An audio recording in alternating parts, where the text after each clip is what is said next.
Good morning all. ഞാൻ Ramakrishnan T B, SEBI registered research അനലിസ്റ്റാണ്. ഈ ഓഡിയോ കേട്ടതിന് ശേഷം ഡിസ്ക്ലെയിമർ കൂടി വായിച്ചു നോക്കണമെന്ന് താല്പര്യപ്പെടുന്നു. ഇന്ന് നമ്മൾ എക്സ്പെക്റ്റ് ചെയ്യുന്ന ഒരു മ്യൂട്ടഡ് സ്റ്റാർട്ടാണ്. അതിനുശേഷം വോളാറ്റിലിറ്റിയൊക്കെ എക്സ്പെക്റ്റ് ചെയ്യാം. ഏഷ്യൻ മാർക്കറ്റുകൾ നോക്കുകയാണെങ്കിൽ സ്ലൈറ്റ്ലി വീക്കായിട്ടാണ് ഇന്ന് ഏഷ്യൻ മാർക്കറ്റുകൾ ട്രേഡ് ചെയ്യുന്നത്. ചൈനീസ് മാർക്കറ്റുകൾ 1.5% ഡൗൺ ആണ് മോർണിംഗിൽ. അതിന് പ്രധാനപ്പെട്ട കാരണം അമേരിക്ക വലിയ രീതിയിലുള്ള റെസ്ട്രിക്ഷൻസ് ആണ് പല കമ്പനികളിൽ മേലും കൊണ്ടുവരുന്നത്, ചൈനീസ് കമ്പനികളിൽ മേലെ. അതിൻ്റെ ഒരു ഇമ്പാക്റ്റാണ്.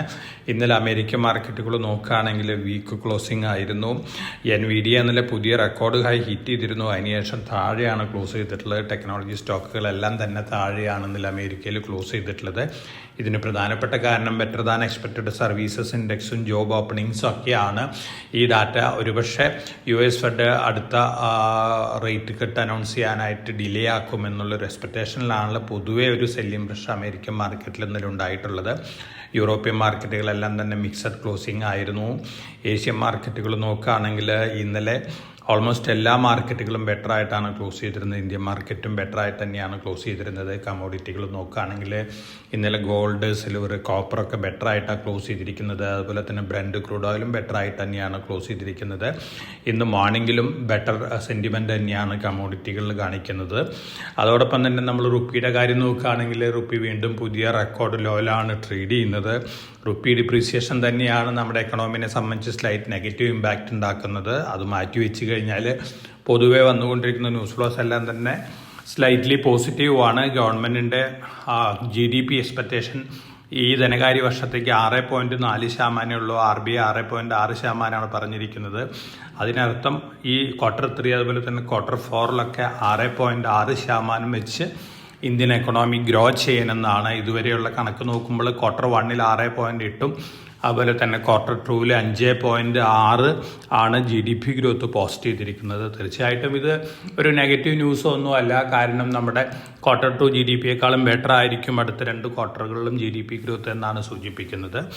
അതോടൊപ്പം തന്നെ നമ്മൾ മറ്റ് ന്യൂസ് ഫ്ലോസ് ഒക്കെ നോക്കുകയാണെങ്കിൽ മോർഗൻ സ്റ്റാൻലി പറയുന്നത് ഒരു ബുള്ളിഷ് സിനാരിയോയിൽ സെൻസെക്സ് ഈ വർഷം അവസാനം 1,05,000 എത്തുന്നതാണ് പറയുന്നത്. നോർമൽ ബുള്ളിഷ് സിനാരിയോയിൽ 93,000 വരുന്നതാണ് പറയുന്നത്. ഒരു ബെയറിഷ് സിനാരിയോ വരികയാണെങ്കിൽ സെൻസസ് ഒരു പക്ഷേ 70,000 വരെ താഴെ വന്നേക്കാന്നും പറയുന്നുണ്ട്. അത് മോർഗൻ സ്റ്റാൻലിയുടെ ഒരു പ്രഡിക്ഷനാണ്. നിഫ്റ്റി 25,000 27,500 ലെവലിലേക്ക് മുന്നേറുന്നതാണ് അവർ പറയുന്നത് ഒരു ബുള്ളിഷ് സിനാരിയോയിൽ.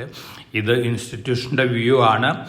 NSE 4 സ്റ്റോക്കുകളും കൂടി F&Oയിൽ ആഡ് ചെയ്തിരിക്കുകയാണ്. Castrol India, gland pharma, NBCC, phoenix, solar industries, torrent power. 4 അല്ല, 1, 2, 3, 4, 5, 6 സ്റ്റോക്കുകളും കൂടിയാണ് F&Oയിലേക്ക് ജനുവരി 31 തൊട്ട് പുതുതായിട്ട് ആഡ് ചെയ്തിരിക്കുന്നത്.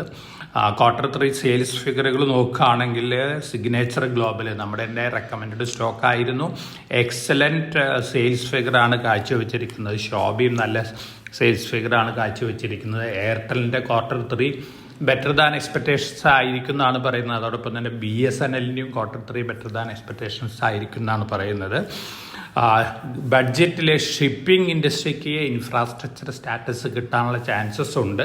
അങ്ങനെ വരികയാണെങ്കിൽ ഷിപ്പ് ബിൽഡിംഗ് കമ്പനികളെ സംബന്ധിച്ച് പോസിറ്റീവായിട്ടുള്ളൊരു ന്യൂസാണ്. ടിറ്റഗ്ര റെയിൽവേ സിസ്റ്റം 32 ഡ്രൈവർലെസ് ട്രെയിനാണ് ബാംഗ്ലൂർ മെട്രോ റെയിൽ കോർപ്പറേഷന് കൊടുക്കുന്നത്. ആദ്യത്തെ ട്രെയിൻ കൈമാറിയിട്ടുണ്ട്. ഇനി 31 ട്രെയിനും കൂടി അടുത്ത മാസങ്ങളിൽ ഡെലിവറി ചെയ്യുന്നതാണ് പറയുന്നത്. ടിറ്റഗ്ര റെയിൽവേനെ സംബന്ധിച്ച് പോസിറ്റീവായിട്ടുള്ള ന്യൂസാണ്.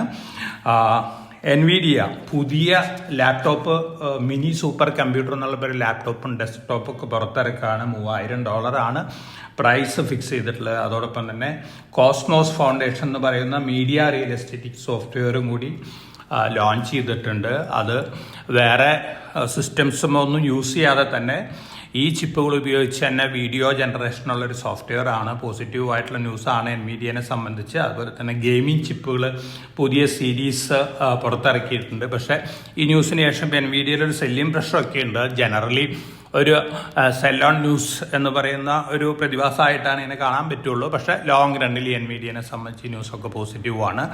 കല്യാൺ ജുവല്ലേഴ്സ് നമ്മുടെ റെക്കമെൻഡഡ് സ്റ്റോക്കും കൂടിയാണ്. എക്സലൻറ്റ് Q3 അപ്ഡേറ്റ് ആണ് വന്നിരിക്കുന്നത്. ഡൊമസ്റ്റിക് സെയിൽസ് 41%, അതുപോലെ തന്നെ കൺസോളിഡേറ്റഡ് സെയിൽസ് നോക്കുകയാണെങ്കിൽ 39% ഗ്രോത്ത് കാണിച്ചിരിക്കുന്നത്. കാൻഡറെ അവരുടെ ഓൺലൈൻ പ്ലാറ്റ്ഫോമാണ് 89% ഗ്രോത്ത് കാണിച്ചിരിക്കുന്നത്. തീർച്ചയായിട്ടും വളരെ പ്രോമിസിംഗ് ആയിട്ടുള്ളൊരു ഗൈഡൻസ് ആണ് 2026ലേക്കും അവർ ഹിൻഡ് ചെയ്യുന്നത്. തീർച്ചയായിട്ടും കല്യാൺ ജുവല്ലേഴ്സിനെ സംബന്ധിച്ച് പോസിറ്റീവ് ആയിട്ടുള്ളൊരു ന്യൂസാണ്. കീറ്റെക്സ് റെക്കോർഡ് ഡേറ്റ് ഫിക്സ് ചെയ്തിട്ടുണ്ട്. ജനുവരി 17 2:1 ബോണസ് ആണ് അനൗൺസ് ചെയ്തിരിക്കുന്നത്. തീർച്ചയായിട്ടും കീറ്റെക്സിനെ സംബന്ധിച്ച് ലോങ് റണ്ണിൽ വളരെ പോസിറ്റീവായിട്ടുള്ള ന്യൂസ് ഫ്ലോസ് ഒക്കെ വരാനുള്ള സാധ്യതകളുണ്ട്. അതുകൊണ്ട് തന്നെ കീറ്റെക്സ് വീണ്ടും മുന്നേറാനുള്ള ചാൻസസ് തന്നെയാണ് കാണുന്നത്. അപ്പോൾ ഓവറോൾ മാർക്കറ്റ് ന്യൂസ് ഫ്ലോസ് നോക്കുകയാണെങ്കിൽ പോസിറ്റീവ് ന്യൂസ് ഫ്ലോസ് തന്നെയാണ്. എന്നിരുന്നാലും ഗ്ലോബൽ ഫാക്ടേഴ്സിന് അതിൻ്റേതായ ഇമ്പാക്റ്റ് ഇന്ത്യൻ മാർക്കറ്റിൽ ഉണ്ടാക്കാനായിട്ട് സാധിക്കും. അതുകൊണ്ട് വളരെ കോഷ്യസ് ആയിട്ട് മാർക്കറ്റിൽ മൂവ് ചെയ്യുക. അതോടൊപ്പം തന്നെ M&M അവരുടെ പുതിയ EV വെഹിക്കിൾസിൻ്റെ പ്രൈസൊക്കെ അനൗൺസ് ചെയ്തിട്ടുണ്ട്. EV SUVകളാണ് 30.9 ലക്ഷം 26.9 ലക്ഷമൊക്കെയാണ് പ്രൈസ് വരുന്നത്. ഈ പ്രൈസിൽ നോക്കുകയാണെങ്കിൽ എത്ര സെയിൽസ് ലഭിക്കും എന്നുള്ള കാര്യത്തിൽ വലിയ തീർച്ചയൊന്നുമില്ല. കാരണം ഹയർ പ്രൈസ് വരുമ്പോൾ തീർച്ചയായിട്ടും സെയിൽസ് കുറയാനുള്ള സാധ്യതകളാണ് കാണുന്നത്. അപ്പോൾ EV സെഗ്മെൻറ്റിൽ ഒരു പക്ഷേ കോമ്പറ്റീഷൻ കടുത്തേക്കാം. ആരാണ് നല്ല ക്വാളിറ്റി വെഹിക്കിൾസ് ലോവർ പ്രൈസിൽ കൊടുക്കുന്നവർക്കായിരിക്കാം അതിൻ്റെ ബെനിഫിറ്റ് ഉണ്ടാവാൻ പോകുന്നത്. അപ്പോൾ വളരെ കോഷ്യസ് ആയിട്ട് മാർക്കറ്റിൽ മൂവ് ചെയ്യുക. എല്ലാവർക്കും നല്ലൊരു ട്രേഡിംഗ് ഡേ ആശംസിച്ചുകൊണ്ട് ഞാൻ ഇന്നത്തെ പ്രീ മാർക്കറ്റ് കമൻറ്റ് അവസാനിപ്പിക്കുകയാണ്. Thank you.